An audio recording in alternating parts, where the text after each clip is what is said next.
Welcome to the latest edition of Inside CSUSB, the university's video digest of some recent campus highlights.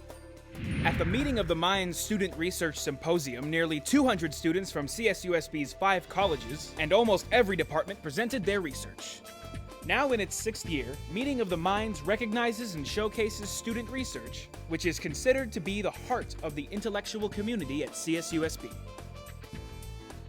At the first ever CSUSB Innovation Challenge conducted by the university's Inland Empire Center for Entrepreneurship, 6 teams comprised of faculty, staff, and students pitched their cutting-edge ideas that might someday become reality.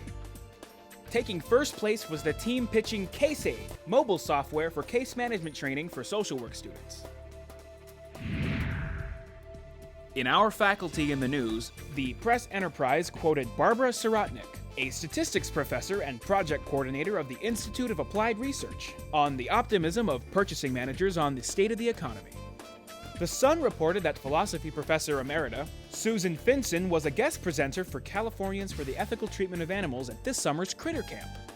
The Huffington Post did a question-and-answer interview with author, adjunct English and creative writing professor, and alumna Paula Priamos about writing, thrillers, memoirs, and how she was first published. Political science professor Al Merriam wrote an opinion column in The Hill on Ethiopia being under a state of emergency decree since October of 2016.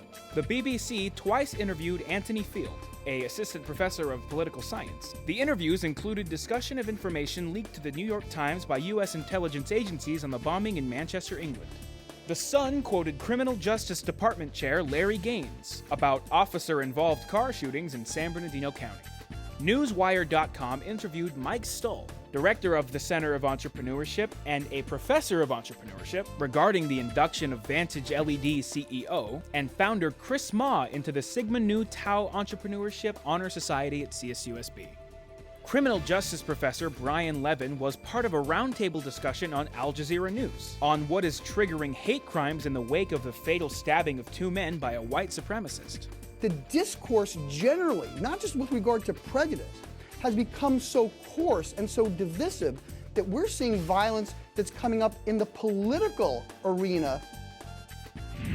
2 graduating students, Sarah Ruddle, bachelor's degree in biology, and Beverly Thackeray-Lacko, bachelor's degree in physics, have both been selected to receive 2017 National Science Foundation Graduate Research Fellowships. Winning the National Science Foundation Graduate Fellowship Research Program was a huge shock and honor, and I'm really excited about it. The prestigious fellowship provides 3 years of support that students can use at the graduate school of their choice.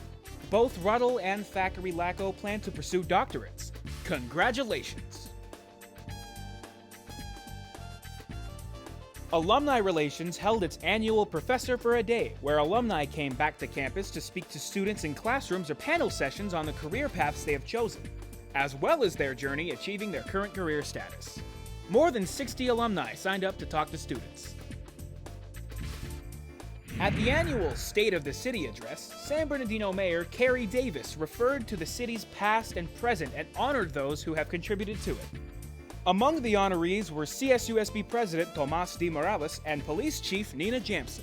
The mayor, himself a CSUSB alum, MBA 1997, also honored other CSUSB alumni as pioneers in their field. State Controller Betty Yee visited the campus where she met with students to talk about ethics, the state's budget, community services, and government job opportunities. That's all for now. Thanks for joining us. We'll see you at the next edition of Inside CSUSB.